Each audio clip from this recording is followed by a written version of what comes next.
আসসালামু আলাইকুম ওয়া রাহমাতুল্লাহি ওয়া বারাকাতুহু। জানাজার নামাজটি অত্যন্ত গুরুত্বপূর্ণ। আমরা বাবার, দাদার, নানির, দাদির অনেক নিকটাত্মীয়ের জানাজার নামাজ পড়তে যাই। সেক্ষেত্রে যেহেতু হঠাৎ এই নামাজটি পড়ানো হয় বা পড়া হয়, তখন আমাদের অনেক সময় ভুল হয়ে যায়। সেজন্য আমাদের সঠিক কনসেপ্ট থাকা দরকার। সেজন্য আমি ক্লিয়ার বিস্তারিত বলার চেষ্টা করব। আমরা নামাজটা কীভাবে আদায় করব। মূলত জানাজার নামাজে অতিরিক্ত 4টি তাকবীর বলে আর কি। বাংলায় নিয়ত করলেও চলবে, এটা কোনো বিষয় না। মেইন বিষয় হচ্ছে কি আমরা কীভাবে নামাজটা শেষ করতেছি। আল্লাহু আকবার বলে তাকবীরে তাহরিমের মতো হাত বাঁধবো। হাত বেঁধে মূলত প্রথমে আমরা সানা পড়ব, সুবহানাকা আল্লাহুম্মা ওয়া বিহামদিকা ওয়া তাবারাকা ইসমুকা ওয়া তাআলা জাদ্দুকা ওয়া লা ইলাহা গায়রুকা, এটা বলার আগে ওয়াজাল্লা সানাউকা বলে তারপরে ওয়া লা ইলাহা গায়রুকা বলবো। এরপর আল্লাহু আকবার বলবো, কিন্তু হাত তুলবো না।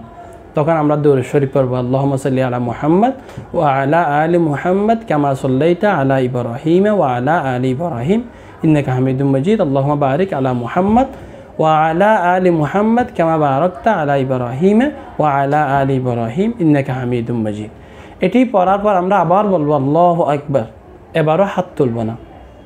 এখন বলবো আমরা মূলত জানাজার দোয়া বা মৃত ব্যক্তির জন্য যে দোয়া করা হয়, আল্লাহুম্মা গফির লিহাইয়িনা ওয়া মাইয়িতিনা ওয়া শাহিদিনা ওয়া গায়বিনা ওয়া সাগীরিনা ওয়া কাবীরিনা ওয়া যাকারিনা ওয়া উনসানা, আল্লাহুম্মা মান আহইয়াইতাহু মিন্না ফাআহইহি আলাল ইসলাম ওয়া মান তাওয়াফাইতাহু মিন্না ফাতাওয়াফাহু আলাল ঈমান। এটি পড়ার পরে আল্লাহু আকবার আবার বলে আমরা জাস্ট সালাম ফিরাবো, আসসালামু আলাইকুম ওয়া রাহমাতুল্লাহ, আসসালামু আলাইকুম ওয়া রাহমাতুল্লাহ। এভাবে মূলত জানাজার নামাজটি আমরা শেষ করতে পারবো। তবে আমাদেরকে সতর্ক থাকতে হবে, জানাজার নামাজে প্রথম আল্লাহু আকবার তাকবীর বলার সময় হাত তুলব, পরেরগুলোতে হাত তোলা যাবে না। সহজভাবে বলতে গেলে মৃত ব্যক্তি যেহেতু মারা গেছে, সেজন্য উনি আর নাড়াচাড়া করতে পারে না, সেজন্য আমরা হাত তুলেও নাড়াচাড়া করব না। এটি সহজভাবে মনে রাখার একটি টেকনিক।